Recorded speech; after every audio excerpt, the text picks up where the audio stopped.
राजस्थान के चुनाव में इस बार 3 प्रयोगों की सबसे ज्यादा चर्चा रही। बीजेपी ने सांसदों को उतारा और दूसरा प्रयोग भगवा ब्रांड का रहा। सत्तारूढ़ कांग्रेस ने कर्नाटक की तर्ज पर गारंटी आगे रखी और जातिगत जनगणना का मुद्दा भी उठाया। हालांकि अभी निश्चित तौर पर कुछ कहना मुश्किल है, लेकिन माना जा रहा है कि जिन उम्मीदों से दोनों दलों ने यह प्रयोग किए थे, वे उम्मीदें शायद ही पूरी हों। कौन से थे ये 3 प्रयोग? बीजेपी की ओर से सांसदों को मैदान में उतारना, बीजेपी की ओर से 4 सीटों पर संतों को टिकट दिया जाना, कांग्रेस की ओर से महिला वोटरों के लिए मोबाइल बांटने से लेकर सिलेंडर की कीमत कम करना, 10,000 रुपए प्रति वर्ष देने जैसी घोषणाएं करना। पहले बात सांसदों की करते हैं। बीजेपी ने 1 राज्यसभा सांसद सहित 7 सांसदों को टिकट दिए। वोटिंग प्रतिशत बताता है कि 7 में से 6 सीटों पर वोटिंग प्रतिशत बढ़ा, लेकिन तिजारा को छोड़कर बाकी जगह बढ़ोतरी बहुत मामूली है। इन 7 में से 5 सीटें वह हैं जहां बीजेपी पिछले 3 चुनाव से हार रही है। ऐसे में पार्टी ने एक बड़ा दांव खेलते हुए सांसदों को मैदान में उतारा, लेकिन वोटिंग प्रतिशत बता रहा है कि इसका बहुत ज्यादा असर नहीं है। आइए देखते हैं सीटवार स्थिति। किशनगढ़ विधानसभा सीट। इस सीट पर बीजेपी ने सांसद भागीरथ चौधरी को मैदान में उतारा और उनका मुकाबला बीजेपी से ही बागी होकर कांग्रेस में गए विकास चौधरी से था। यहाँ वोटिंग प्रतिशत में 2.05% का अंतर है। इसे बीजेपी प्रत्याशी के कद को देखते हुए बहुत ज्यादा नहीं माना जा सकता, लेकिन उनके सामने एक दल बदलू प्रत्याशी मैदान में था।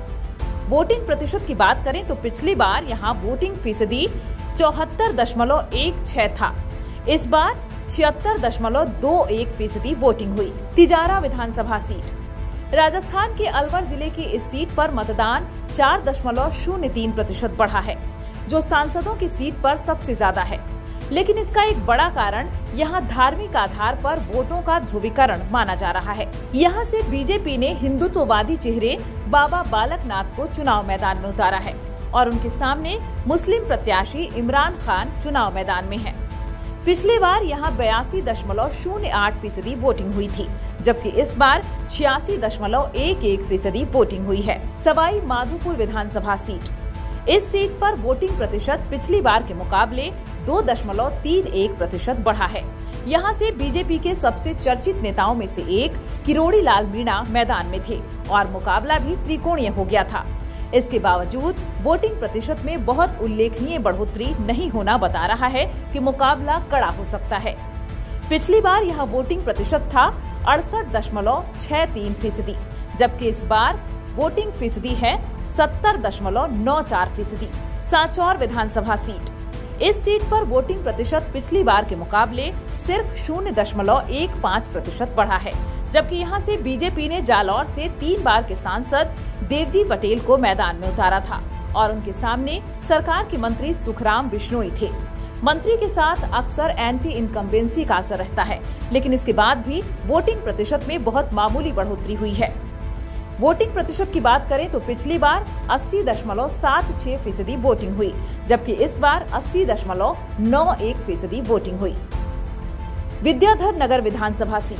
जयपुर शहर की इस सीट पर मतदान सिर्फ 2.73% बढ़ा है, जबकि यहाँ बीजेपी ने सांसद दिया कुमारी जैसा चेहरा मैदान में उतारा था। दिया कुमारी जयपुर के पूर्व राज परिवार की बेटी हैं। यहाँ माहौल को देखते हुए बहुत अच्छी वोटिंग की संभावना व्यक्त की जा रही थी। पिछली बार यहाँ 69.82% वोटिंग हुई थी, जबकि इस बार 72.55% वोटिंग हुई। मंडावा विधानसभा सीट। झुंझुनू जिले की इस सीट पर वोटिंग प्रतिशत में सिर्फ 0.77% की बढ़ोतरी है। यहाँ से बीजेपी ने सांसद नरेंद्र कुमार को मैदान में उतारा था, जो पिछली बार जीत तो गए थे, लेकिन बाद में सांसद बना दिए गए थे। उनका मुकाबला कांग्रेस की रीटा चौधरी से था, जो उपचुनाव में जीतकर विधायक बन गई थी। वोटिंग प्रतिशत का अंतर बता रहा है कि यहाँ भी बीजेपी के प्रयोग को लेकर बहुत ज्यादा उत्साह नहीं था।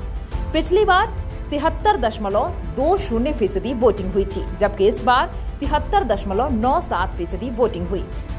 झोटवाड़ा विधानसभा सीट। जयपुर जिले की इस सीट पर पिछली बार के मुकाबले वोटिंग प्रतिशत 0.45% कम हो गया है और यह चौंकाने वाली स्थिति इसलिए है कि यहां से बीजेपी ने जयपुर ग्रामीण से सांसद राज्यवर्धन सिंह राठौड़ को मैदान में उतारा था। वहीं कांग्रेस की ओर से एक बिल्कुल नया चेहरा अभिषेक चौधरी को टिकट दिया था, लेकिन इसके बावजूद वोटिंग प्रतिशत कम होना चौंका रहा है। पिछली बार यहां वोटिंग प्रतिशत था 72.97%, जबकि इस बार वोटिंग प्रतिशत है 71.52%। संतों की सीटें। दूसरा प्रयोग था बीजेपी की ओर से 4 संतों को मैदान में उतारना। इन 4 सीटों में पोलिंग तो अच्छी हुई है, लेकिन पिछली बार के मुकाबले वोटिंग प्रतिशत में अच्छी बढ़ोतरी 2 ही सीटों पर है, जबकि बीजेपी ने हिंदुत्व का कार्ड जमकर खेला था। हवा महल विधानसभा सीट।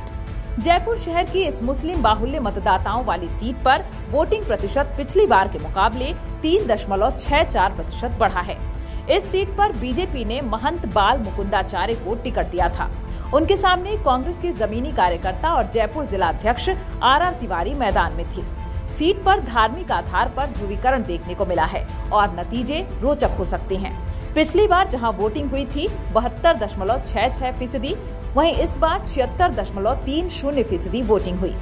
तिजारा विधानसभा सीट। मेव मुस्लिम बाहुल्य मतदाताओं वाली इस सीट पर वोटिंग प्रतिशत 4.03% बढ़ा है। यहां से सांसद बाबा बालक नाथ का मुकाबला कांग्रेस के इमरान खान से था। इस सीट पर वोटिंग प्रतिशत बढ़ने का कारण धार्मिक ध्रुवीकरण को माना जा रहा है। पिछली बार वोटिंग हुई थी 82.08%, जबकि इस बार 86.11% वोटिंग हुई। पोकरण विधानसभा सीट। जैसलमेर जिले की इस सीट पर वोटिंग प्रतिशत सिर्फ 0.29% बढ़ा है। यहां से बीजेपी ने महंत प्रतापपुरी और कांग्रेस ने मंत्री सालेह मोहम्मद को टिकट दिया था। पिछली बार भी यही दोनों चुनाव मैदान में थे। फिर भी वोटिंग प्रतिशत में मामूली बढ़ोतरी मतदाताओं की उदासीनता को दिखा रही है। पिछली बार 87.50% वोटिंग हुई थी, जबकि इस बार 87.79% वोटिंग हुई। सिरोही विधानसभा सीट। इस सीट पर वोटिंग प्रतिशत 0.25% बढ़ा है। यहाँ भी मामूली बढ़ोतरी हुई है। यहाँ से बीजेपी ने देवासी समाज के संत ओटाराम देवासी को टिकट दिया था, जबकि कांग्रेस ने यहाँ से निर्दलीय विधायक बने संयम लोढ़ा को मैदान में उतारा था। पिछली बार यहाँ 65.76% वोटिंग हुई थी, जबकि इस बार 66.01% वोटिंग हुई।